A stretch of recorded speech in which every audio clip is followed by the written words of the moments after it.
I'm going to talk about this project, Hack the Grid, and you've probably been noticing lots of hacking in the news in a negative format, and even some news about attempted hacks on grid power stations. But that's not what I'm going to be talking about today. I'm going to be talking about the older definition of hacking, which is to make your own. So our partners on our Bioart and Design group with the Vox Society likes to define what it means to be a hacker: create and share, freedom of inquiry, hostility to secrecy, sharing as an ideology and a strategy, the right to fork or alter people's work and create something new, emphasis on rationality, distaste of authority, and playful cleverness. So I'm going to focus on the Energy Flow project that just launched at the end of last year in Pittsburgh on the Rachel Carson Bridge. It's a nano-grid. It's a wind-powered nano-grid that presents an environmental visualization of the river. So just some kind of backstory on how that project came to be and became of interest. In 2000, I was working a lot with meteorologists and their data visualization, or their data models of weather, and did this project called Atmospherics Weather Works. You can still hear it on the Whitney site. It was a 16-channel. It is a 16-channel sonification of a winter snow of a hurricane that hit the east coast of the U.S. So I was working a lot with these highly detailed weather models and turning them into soundscapes. And obviously, working with meteorologists at that time led to being very engaged with climate change and global climate change. So a few years later, I went to Antarctica. These are some of the scientists that I worked with in the dry valleys. Did a lot of sonifications of glacier melting, ice movement, and a lot of environmental soundscape recordings, which became a CD called Sonic Antarctica, and also became a book called Far Field that has a number of different contributions from kind of the contemporary world of artists and scientists going down to Antarctica and working also in the Arctic, and how some of our technological tools are converging across disciplines, art and science. So working a lot with digitized data made me, as an artist, want to work with the physical stuff. Like, what is this air that I'm getting a lot of material, a lot of data about? So I did a project called Cloud Car. It's a car fitted with a mist system. This is the mobile version with tanks. Presented it at the New York Hall of Science, kind of inspired by the Diller and Scafidio's Blur building. But this idea is that you'd have a car covered with a cloud, perhaps a representation of if you could see the emissions that you're creating with a car. And we would give people a fact sheet that says, if you have to drive, here's some things you can do to lower your emissions.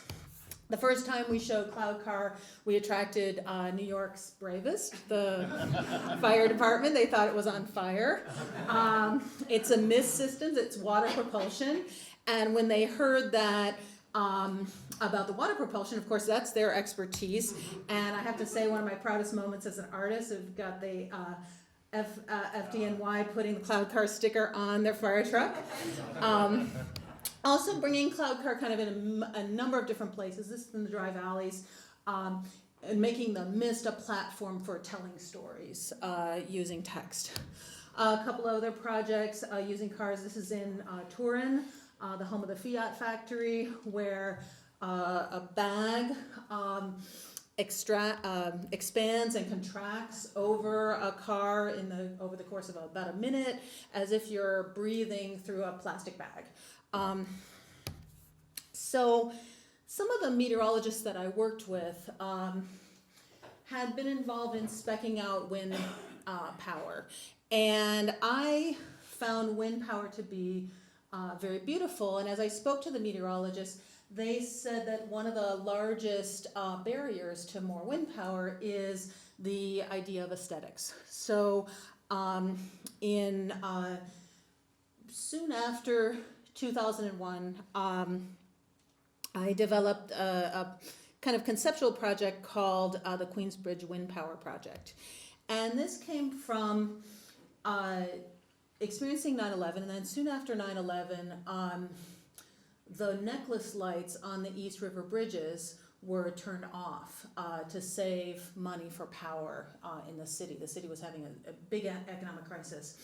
And I thought, well, that's such it's typical that the aesthetics will be kind of the first to go. Those lights didn't provide any safety, they provided aesthetics. So I thought, well, what if we created a micro power plant on the Queensboro Bridge and lit the necklace lights with that? So I did a lot of work with engineers, talking to them about what it would take, looking at different types of wind turbines that might, for example, replace the spires that were removed from the Queensbridge because of corrosion, and learned that the next step to do a $2 million project at the time, about 15 years ago, would be to do a feasibility study. And the feasibility study would take weather stations. So I got 5 semi-professional weather stations, like these Davis stations, and started exploring what is it to work with your own weather data. So I've been working with a lot of weather data modeled by meteorologists, but I wanted to kind of control that myself and make it open source. So I did a project called Hello Weather, put the weather station, and I think our Debs Park station is still there. Actually, it's the only one that's still up and running. And how to make that data accessible to the public, and how to kind of help people to use that data, artists and community members. So this at one point were all the locations of the weather stations globally. Soho, this is in New Delhi, India, where they wanted us to also show the variables. So the dew point, for example, in a digital sign on the community center, Colorado, again in Death Valley. And through this project, I learned that there's quite a lot of citizen scientists putting their data out. This is the CWAP network. There's Weather Underground, which is another network, and Anything Weather. And I ended up looking into this idea of Internet of Things, which was about maybe 10 years ago when it first started coming out. The London Bridge was tweeting, and I thought, well, what if these weather stations would tweet? So we did this project called Atmosfeed, over 2,000 different famous quotes having to do with the weather. And if you subscribe to any weather station on the Weather Underground network, you would get once a day a tweet that synced up with the kind of weather you were having that day. Through working with those kinds of monitors, I became very interested in other types of monitoring of the air that was going on, and specifically sort of the physical stuff that's in the air. So particulate monitoring is something that's done nationally, globally. And when I started this project in about 2006 or so, particulate monitoring of PM 2.5, which is 2.5 microns, and if to imagine that a grain of salt is about 80 microns.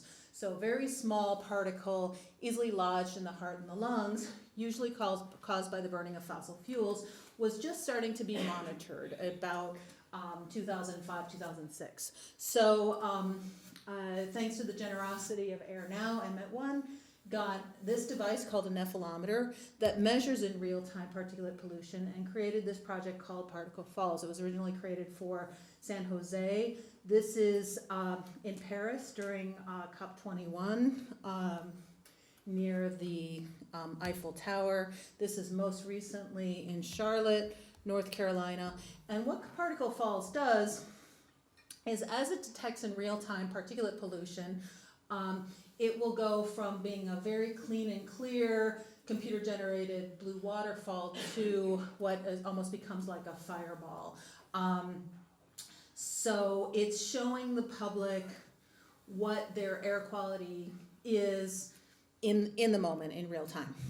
So since I first created that project in 2007 and 8, and I've shown it in many places around the world, this $15,000 nephelometer that you see is really been replaced by different types of easily hacked and 3D printed devices like this one called the Airbeam. So you can build an Airbeam yourself. You can buy one for $300 from Habitat Map, and it contains a microprocessor similar to the Raspberry Pi or an Arduino, and will detect real-time particulate pollution. So you most recently used that for another horizontal version of Particle Falls in Zagreb, Croatia, that had 3 different particulate monitors for each of these large-scale screens, which is part of a permanent screen facade for the Museum of Contemporary Art there. So that sort of philosophy of open source, hacking, using low-cost sensors became really important, and even thinking about how you might use people might use their phones. So this is a piece that I did with my lab called Skylight at the Albuquerque Balloon Museum for Balloon Fiesta in 2014. We've been updating it every year with different student designs. In this case, you text the piece and you get a series of questions related to renewable energy, and you can see in real time whether or not you got the question right, and you can get responses back on your cell phone. So using, again, very low cost, low energy consumption LED strips.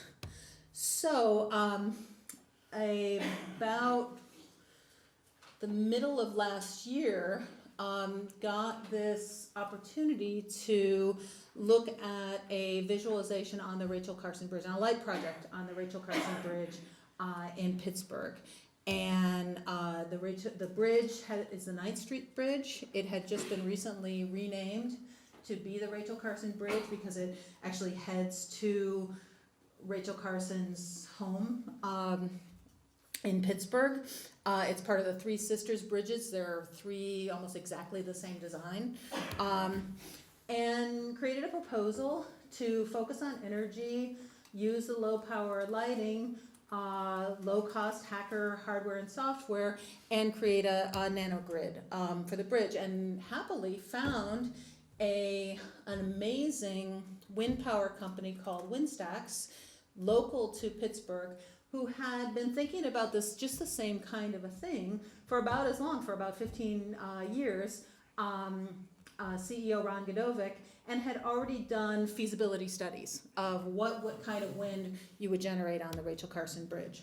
So we decided to work together, 16 turbines, covering the bridge with LED lights that are and having those lights respond to wind power potential using a weather station. So had quite a few limitations, but a lot of amazing support from the city of Pittsburgh and from Duquesne Power in terms of making that happen. So just some process photos. The original concept was that the wind power would be shown almost like an EQ. Here's the wind turbines in process that are custom designed. We couldn't penetrate the surface of the bridge at all, so Windstacks came up with an amazing kind of pinching system to hold those turbines that are still in place now and are going to be in place until 2008 at least. So here's some of some former students helped with the design work. This is Chris Clavio, who helped with some of the infrastructure design, and Eric Goyce, who helped with the programming, who also programmed that piece at the Balloon Museum. And we used about 52 microprocessors in a what's technically known as a master-slave relationship, but we didn't like that, so we chose conductor and performer relationship. Right. And here we are over at Windstacks, getting everything together. So we have one computer that we access to control kind of the entire system, and then a series of microcomputers at each of these LED strips that sync together to create the animation. And here I show you a little, whoops, I'm gonna show you a little bit of the animation. So we control all of this with a cell phone or tablet. We can turn it on and off, we can change aspects of the animation. We go through kind of a series of, this is for the opening night, we go through a series of animations on the bridge, and then there's kind of a downtime or an ambient mode, which is showing the wind power potential. So I think we'll get to that spot. So it's kind of, we call it the rainbow rain. So the rain, the speed and the amount of the rain is tied to what kind of wind power potential we're getting from the weather station. So, you know, it's been really wonderful working with the city of Pittsburgh, and just very recently I got a call from our sponsors in the city, and the Trump put out a tweet about pulling out of the climate agreement. I guess this was early June. And immediately I got a call from the city saying, you know, obviously we don't agree with what's going on, and Pittsburgh is being presented in a very different light than it's been in for really 20, 30 years. The mayor would like you to have the bridge respond to this for the weekend. So happily, since we are on our phones, you know, all the way from New Mexico, we were able to turn the bridge green for the weekend immediately, in showing support for the people of Pittsburgh and for the climate agreement. So it's been a great project to be involved in. We have produced more energy than we've consumed. We're sending it back to the grid. We are grid connected. So we're sending that power back to the grid, and just, you know, being able to be involved in building your own energy is really a part of this Hack the Grid project. So there's a number of other projects like that the book that we're putting out will be talking about, coming from Carnegie Mellon and other places. And we're developing projects for all kinds of people to become more energy aware. So, thanks.